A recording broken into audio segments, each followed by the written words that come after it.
Le genre de personne que Jésus est venu chercher. C'est le titre que je vous propose pour cette prédication sur Marc chapitre 2, versets 13 à 17. Donc on a commencé une série sur Marc et puis je vous invite à continuer cette série aujourd'hui. Et j'ai une question à vous poser.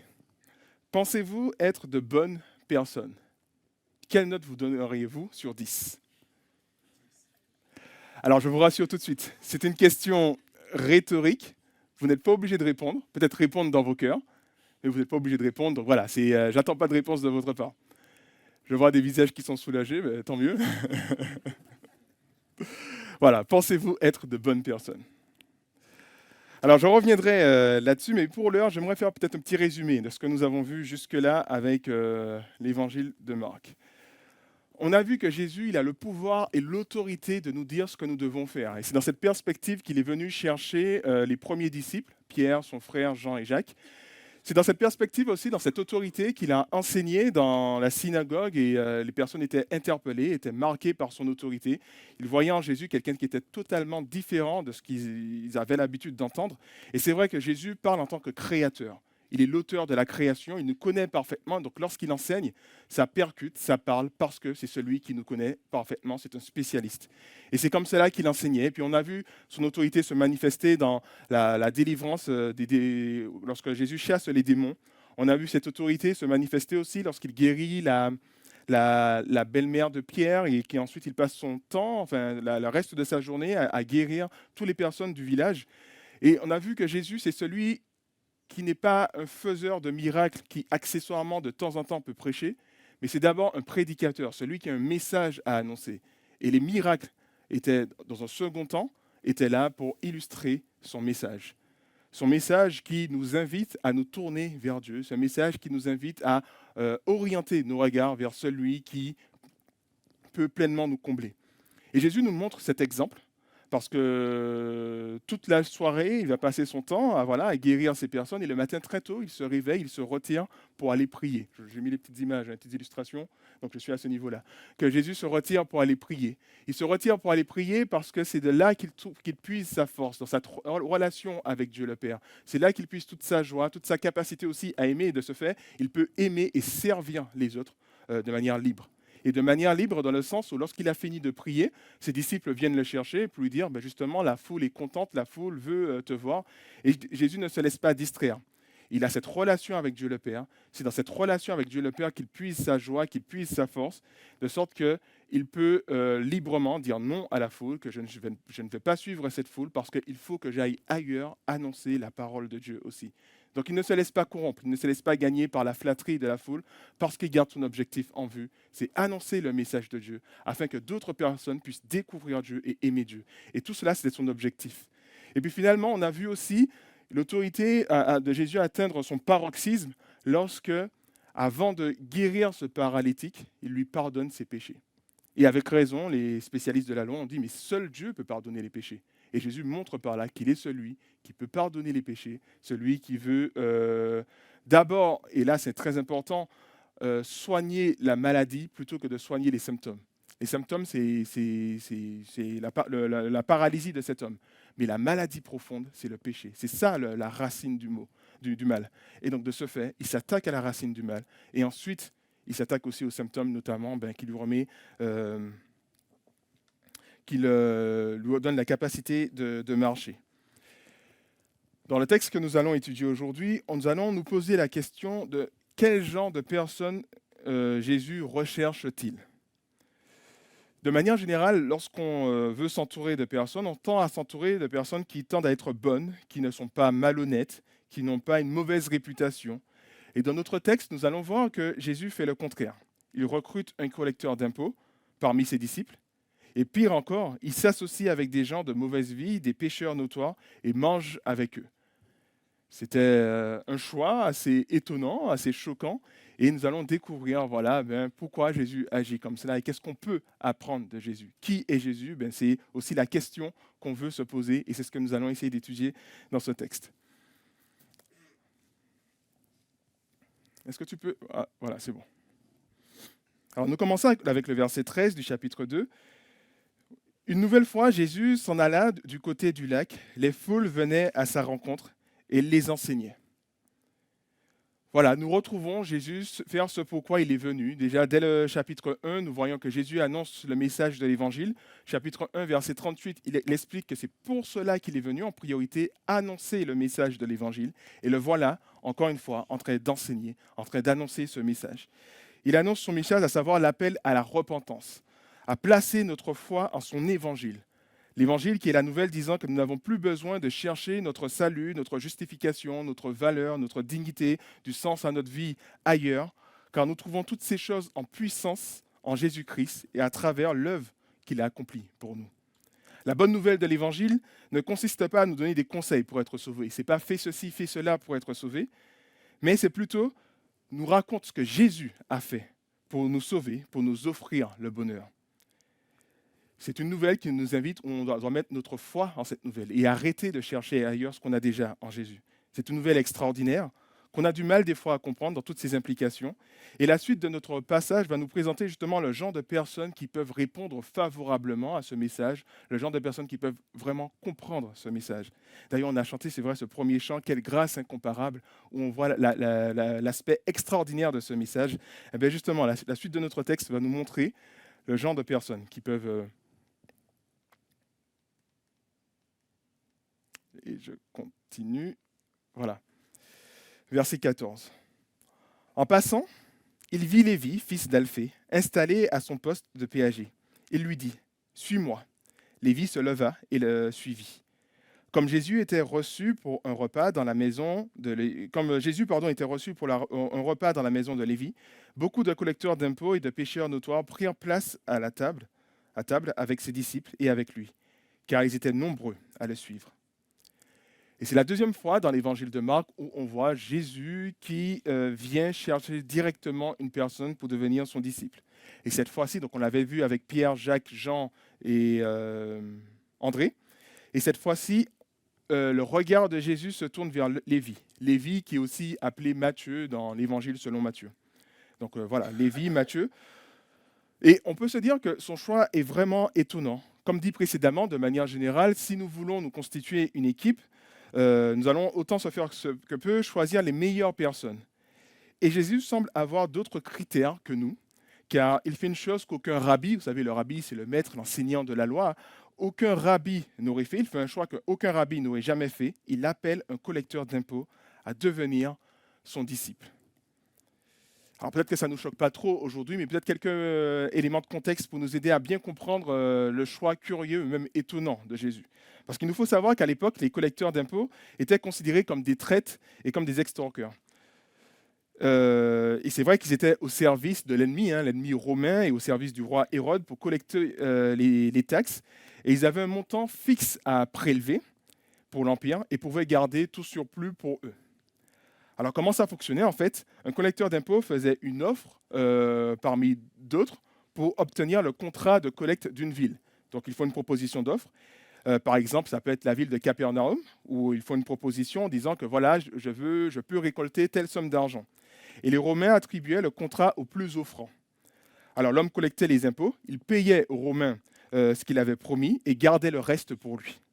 Et les collecteurs d'impôts étaient fortement incités à surfacturer, à tricher de toutes les manières possibles pour gagner plus d'argent parce que c'était du pur profit pour eux. Donc, ils mettaient un fardeau, une charge sur le poids de la population qui était insupportable. Donc, vous l'aurez compris, ces hommes étaient généralement riches, mais ils étaient aussi rejetés par la population.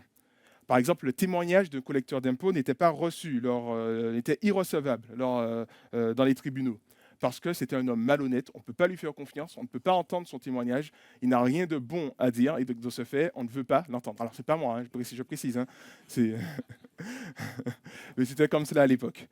Ou alors, ils étaient aussi excommuniés de la vie des justes, des synagogues. Donc, ils n'avaient pas le droit de participer à l'assemblée des justes, des synagogues, parce que c'était encore une fois de mauvaises personnes, des traîtres. Et ce rejet pouvait même s'étendre à la famille de ces collecteurs d'impôts. Donc, vous l'aurez compris, ils étaient ostracisés, rejetés par la foule, méprisés par la foule.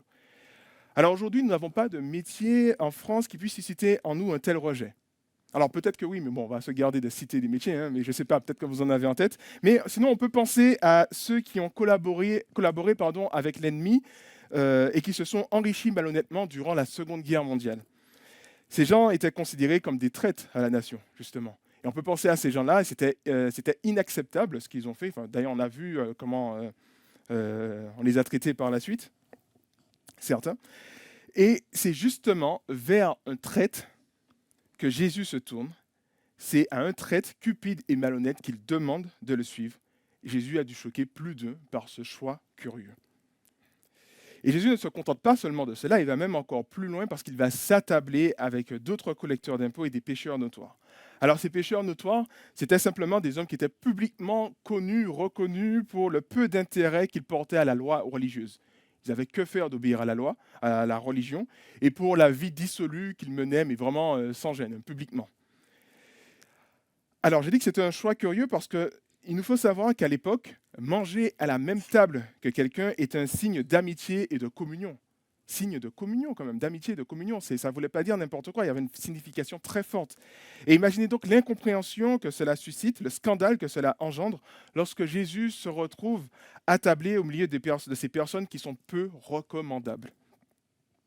Jésus se présente ouvertement comme l'ami des pécheurs.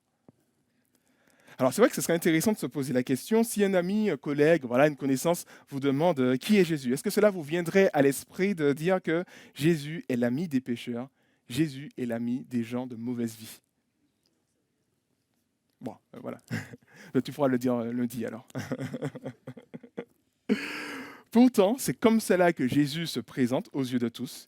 Il déclare même au verset 17, qu'on va relire plus tard, mais qu'il est venu justement pour ces personnes. Et c'est la deuxième fois qu'il explique l'objet de sa venue. La première fois, il a dit que je suis venu pour annoncer l'évangile partout. Et maintenant, il dit je suis venu pour annoncer l'évangile à ce type de personnes-là. C'est pour les malades que je suis venu. Je ne suis pas venu pour les bien portants, mais je suis venu pour les personnes qui sont malades, pour les pécheurs. Ce qui est totalement en phase avec le message qu'il annonce au chapitre 1, verset 14. Vous savez, ce message où il prêchait la bonne nouvelle, changez et croyez en l'évangile. Ce message de repentance s'adresse à des hommes qui se reconnaissent pécheurs. Ce n'était pas difficile pour les collecteurs d'impôts et les gens de mauvaise vie de se reconnaître justement pécheurs. En effet, pour ça, ils pouvaient compter déjà sur leur conscience qui les accablait. Hein. Ils savaient très bien qu'ils agissaient mal. Mais en plus de cela, ils pouvaient aussi compter sur la population qui ne ratait pas une occasion pour les condamner, pour les critiquer, pour les mépriser. Donc ils étaient pleinement conscients de leur état de pécheurs et de personnes rejetées. Ils pouvaient donc rester difficilement insensibles au message de Jésus. Et imaginez-le, pour la première fois, un rabbi ne les méprise pas, mais les reçoit. Pour la première fois, un rabbi ne les accable pas d'une triste nouvelle de condamnation, mais leur annonce la bonne nouvelle d'un Dieu qui veut pardonner, un Dieu qui veut entrer en relation avec eux, et ce, malgré leurs péchés. Malgré justement leurs péchés, ces péchés qui sont jugés impardonnables pour la population. Impardonnables peut-être pour la population, mais pas impardonnables pour Dieu.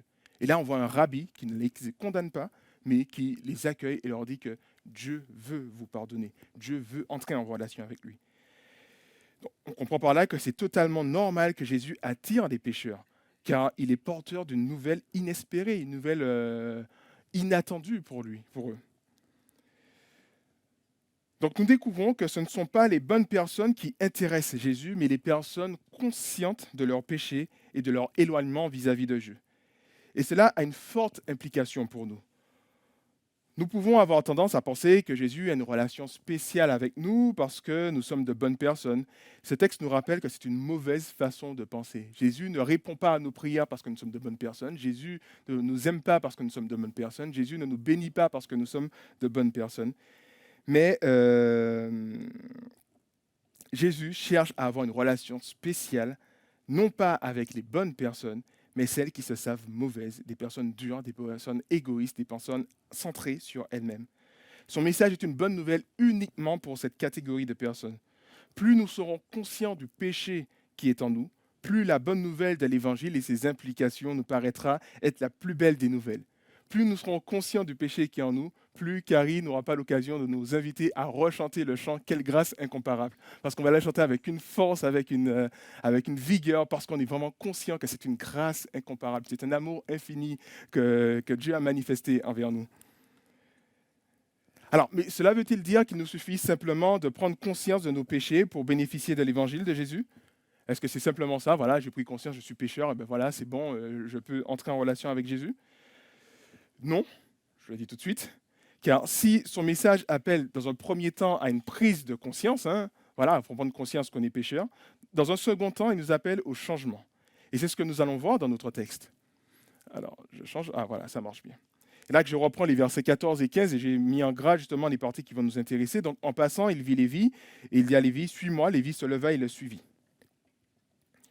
Voilà, le texte nous dit que Jésus vit Lévi. Jésus passe, il marche dans la ruelle, imaginez cela, et voit cet homme détesté de tous, cet homme rejeté de tous, et il pose un regard d'amour sur ce paria, sur ce collecteur d'impôts. Et de ce fait, il l'appelle à le suivre. Cela devait être vraiment surprenant pour Lévi. Lévi ne devait vraiment pas s'attendre à cela. Quelle grâce incomparable que Jésus lui offre. Lui, méprisé de tous, il voit en Jésus quelqu'un qui ne le rejette pas, mais quelqu'un qui l'aime. Alors qu'on avait tendance à le fuir comme la peste, Jésus cherche à entrer en relation avec lui. Imaginez la joie qu'il a dû finalement ressentir lorsque Jésus l'a appelé. Alors, quelle a été la réponse de Lévi à cette invitation imméritée? Le texte nous dit que Lévi se leva et le suivit. Il nous faut comprendre vraiment les implications de cet acte. On lit cela, on passe vite à autre chose, mais il nous faut comprendre les implications. Alors, Lévi était quelqu'un, certes, de détesté de tous, mais il avait quand même une bonne situation à Capernaum. Son travail lui offrait la richesse, lui offrait la sécurité en tant qu'employé de l'Empire. Il avait une certaine protection, j'imagine, hein, qu'on ne s'attaquait pas à un collecteur d'impôts comme ça, parce qu'il était un employé de l'Empire. Il avait aussi, de plus, il avait aussi un poste qui était très enviable. Hein. Il était péager à Capernaum, et il y avait certainement beaucoup de personnes qui convoitaient cette place de péager. Il y a pas mal d'argent à se faire dans une grande ville, en tout cas relativement grande ville, à Capernaum. Donc, finalement, Lévi avait la richesse, la sécurité et un poste privilégié. N'est-ce pas ce que nous recherchons tous? Ou alors ce qu'on veut transmettre aussi à nos enfants? Alors la richesse, peut-être pas qu'ils soient milliardaires, mais au moins qu'ils aient suffisamment d'argent pour bien vivre, pour acheter, pour vivre confortablement. La sécurité aussi, pour qu'ils ne soient pas dans une situation instable, mais une bonne situation stable avec voilà, cette bonne sécurité. Puis un poste privilégié, ben, c'est encore mieux. On est même fiers en tant que parents de dire oui, mon fils, il fait tel métier, parce que c'est un poste, on sait, qui est assez... oui, où il y a beaucoup de demandes, par exemple. Et pourtant, que fait Lévi? Il renonce à tout cela, il renonce à sa richesse, à sa sécurité, à ce poste privilégié pour répondre à l'appel d'amour de Jésus, et il décide finalement de le suivre. Lévi a vu à travers Jésus et son évangile une richesse encore plus grande, à savoir être aimé de Dieu. Il a vu l'amour de Dieu comme une richesse encore plus grande. Il a vu une sécurité encore plus profonde, à savoir être au service de Dieu. Et il a une place encore plus privilégiée, lui qui était pécheur notoire, être réconcilié avec Dieu, dans cette relation de réconciliation avec Dieu. Et il trouve que c'est une place encore plus privilégiée. De ce fait, il abandonne tout, il renonce à sa vie passée pour suivre Jésus. De plus, il retrouve en l'évangile de Jésus une dignité, une valeur, une nouvelle identité, une justification qui jusque-là lui était totalement refusée. Personne n'aurait pu reconnaître voilà, la valeur de Lévi alors que c'était un collecteur d'impôts, alors que c'était un pécheur notoire. Et il retrouve tout cela, toutes ces choses-là qui lui étaient totalement refusées, et bien, il retrouve cela en force dans l'appel de Jésus. Et on voit aussi dans notre texte que Lévi n'est pas le seul à avoir fait ce pas, puisqu'il nous est dit qu'ils étaient nombreux à le suivre. Donc il y avait plusieurs personnes aussi qui ont fait ce pas, comme Lévi, de suivre Jésus. Et voilà ce que produit le message incroyable de l'évangile de Jésus. Il transforme des vies en apprenant aux hommes à mettre leur confiance, leur assurance uniquement en Jésus-Christ. Lui seul, Jésus-Christ, qui a le pouvoir et l'autorité de combler les cœurs. Mettre notre confiance en celui, le seul qui a le pouvoir et l'autorité de combler nos cœurs. Voici le genre de personnes que Jésus recherche. Des personnes conscientes de leurs péchés, conscientes qu'elles sont loin de Dieu, conscientes qu'elles sont incapables de changer quoi que ce soit. Et donc se reconnaître pécheur, c'est déjà donc la première étape pour bénéficier de l'évangile. Et ensuite, la seconde étape, c'est de vouloir changer. Lévi savait qu'il était pécheur, mais il a changé, comme on le voit. Il quitte ce poste qu'il avait, il quitte tout pour suivre Jésus. Mais notre texte ne s'arrête pas là puisqu'il nous parle d'une autre catégorie de personnes qui ne peuvent pas répondre favorablement à l'offre de Jésus. Et je vous invite à continuer pour découvrir cela. Verset 16. En voyant qu'il mangeait avec ces pécheurs notoires, et c'est les collecteurs d'impôts, les spécialistes de la loi qui appartenaient au parti des pharisiens interpellèrent ses disciples. Comment votre maître peut-il manger de la sorte avec des collecteurs d'impôts et des pécheurs notoires? Jésus, qui les avait entendus, leur dit, les bien portants n'ont pas besoin de médecins, ce sont les malades qui en ont besoin. Je ne suis pas venu appeler des justes, mais des pécheurs.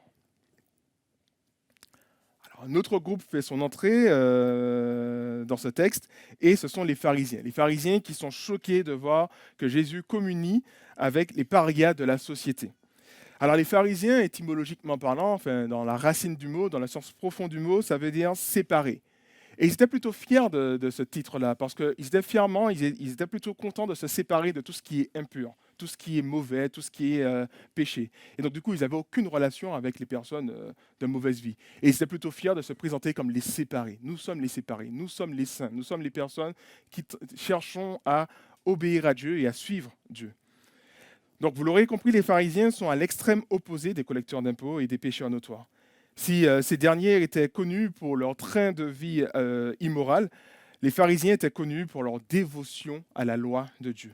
Si les collecteurs d'impôts étaient méprisés par la population, les pharisiens étaient grandement respectés. Si les collecteurs d'impôts pouvaient pouvaient peut-être vivre dans une certaine honte d'eux-mêmes, en se sachant pécheurs, les pharisiens avaient une haute opinion d'eux-mêmes parce qu'ils savaient, à cause de leur piété supérieure à la moyenne. Si les collecteurs d'impôts se savaient loin de Dieu et incapables de remédier à cela, les pharisiens étaient convaincus qu'ils pouvaient être sauvés par leur stricte obéissance à la loi de Dieu. Ainsi, nous retrouvons deux catégories de personnes. Un groupe de personnes qui se reconnaissent malades, incapables de se soigner par eux-mêmes, et un autre groupe de personnes qui sont tout aussi malades, mais pensent être en bonne santé. Ou alors, si elles se savent un peu malades, elles se disent qu'elles peuvent guérir par elles-mêmes, par leurs propres efforts, par leur propre capacité. En somme, il y a un groupe qui reconnaît avoir besoin de médecins, Jésus, et un autre groupe qui se berce d'illusions en pensant ne pas avoir besoin de Jésus. Un groupe qui reçoit la bonne nouvelle de Jésus et un autre qui s'exclut de ce message. Alors, je vous repose la question, êtes-vous de bonnes personnes? Quelle note vous donneriez-vous sur 10? Alors, normalement, si je me suis fait comprendre, la note a dû un peu descendre.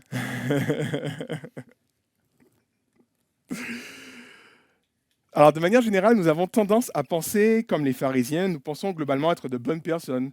Et pour nous assurer de cela, nous aimons nous comparer à d'autres personnes, le voisin, le collègue, cette connaissance, une personne qui est mauvaise, une personne qui commet des péchés qu'on n'aurait jamais osé commettre, justement.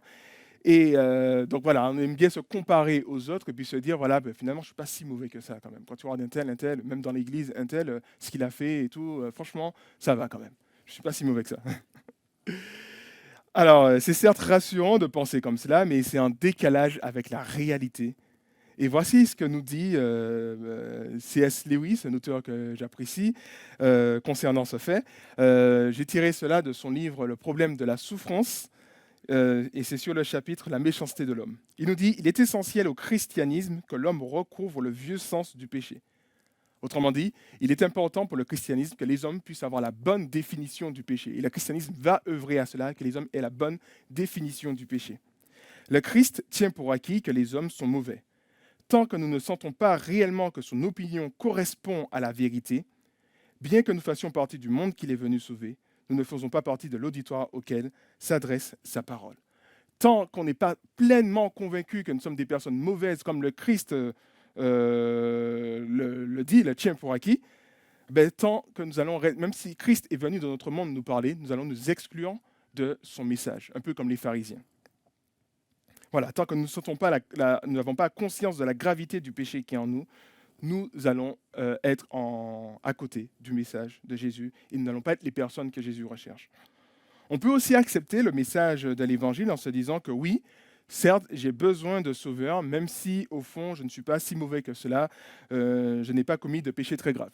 C'était un peu mon cas lorsque je me suis converti. Voilà, j'ai toujours grandi à la maison, j'ai pas fait de bêtises, j'ai toujours été un enfant de chrétien, aller à l'église, qu'on me disait d'aller à l'église, et voilà, je me suis converti, ça va, je suis pas si mauvais. Bon, lui, à côté, il est mauvais. Lui, franchement, il a vraiment besoin de la grâce de Dieu. Mais moi, ça va, franchement. Tant que nous continuons à penser comme cela, nous passerons à côté de la richesse et de la beauté de l'Évangile.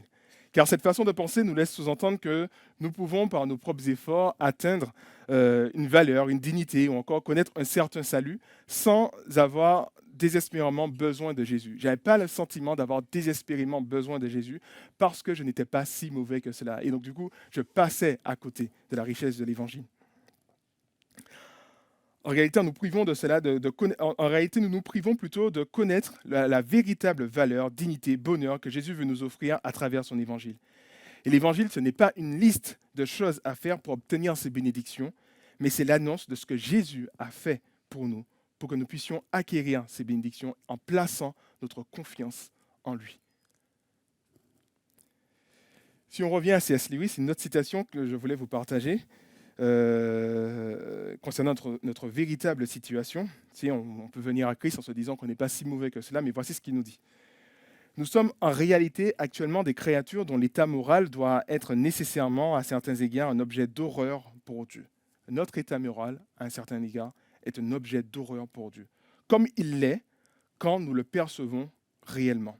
Un objet d'horreur pour nous-mêmes. Notre état moral doit être aussi un objet d'horreur pour nous-mêmes. Alors j'ai pensé un peu, qu'est-ce qui me dégoûte, qu'est-ce qui est un objet d'horreur pour moi. Et c'est vrai que moi j'ai une phobie, vous savez, des maladies de peau, il y a des petits trous dans la peau. Des petits trous proches l'un de l'autre. Alors ça me donne des frissons, ça me dégoûte, c'est un objet d'horreur pour moi. Et il y a des images comme ça sur Internet, hein, quand vous cliquez dessus, ça vous choque. Enfin, peut-être pas vous, mais moi, ça me choque. Ça, je sens que mon corps me gratte, que je suis mal à l'aise. Et je suppose que, justement, mon péché est un objet d'horreur aussi pour Dieu. Alors, je continue la citation. Donc, comme il l'est, quand nous le percevons réellement, un objet d'horreur pour nous-mêmes, notre situation de pécheur. Cela, je crois, que c'est un fait. Et je remarque que plus un homme est saint, plus il a pleinement connaissance de ce fait. Je trouvais ça très intéressant. Plus un homme est saint, plus il a pleinement connaissance de ce fait. Automatiquement, lorsqu'on me demande, voilà, c'est qui un saint pour vous? C'est quelqu'un qui se comporte bien, c'est quelqu'un qui est exemplaire, c'est quelqu'un qui a l'air qui a l'air d'être une bonne personne. Eh bien justement, C.S. Lewis nous rappelle qu'un saint, c'est celui qui sait, qui est conscient de son péché, conscient de l'abomination, enfin du caractère abominable de son péché. Et plus il est conscient de cela, plus il apprend finalement à se sanctifier, parce que plus il se tourne vers Christ, parce qu'il réalise qu'il ne peut rien faire, si ce n'est que se tourner vers Christ. Et il saisit davantage ce message de l'Évangile. Jésus nous invite à nous voir non pas comme de bonnes personnes ou des personnes légèrement malades, mais comme des personnes éperdument malades qui ne peuvent strictement rien faire pour réellement améliorer la situation. Des personnes qui renoncent à toute tentative de trouver une guérison par elles-mêmes. À l'exemple des collecteurs d'impôts, que la population voyait comme des gens irrécupérables. Mais voilà, qu'on doit se voir comme des collecteurs d'impôts. Ils étaient conscients, les collecteurs d'impôts, qu'ils ne pouvaient pas changer grand-chose, qu'ils étaient fichus. Ils étaient vus comme des pécheurs notoires, ils vont mourir pécheurs notoires, ils ne pourront pas faire grand-chose parce que la population va, dans tous les cas, les condamner. Et bien, c'est un peu comme ça qu'on devrait se voir comme des personnes qu'on ne pouvait rien faire pour changer notre situation, jusqu'à il y a eu ce miracle, Dieu se fait homme pour apporter une solution à notre monde. C'est dans ces conditions que nous pourrons être émerveillés par le caractère inédit de la bonne nouvelle d'un Dieu qui est venu guérir, réparer, restaurer notre condition, qui juste là était une condition irréversible. C'est le miracle de la bonne nouvelle de l'Évangile. L'Évangile de Jésus nous invite à exprimer deux sentiments qui devraient caractériser toute notre vie. Deux sentiments. Premièrement, l'humilité.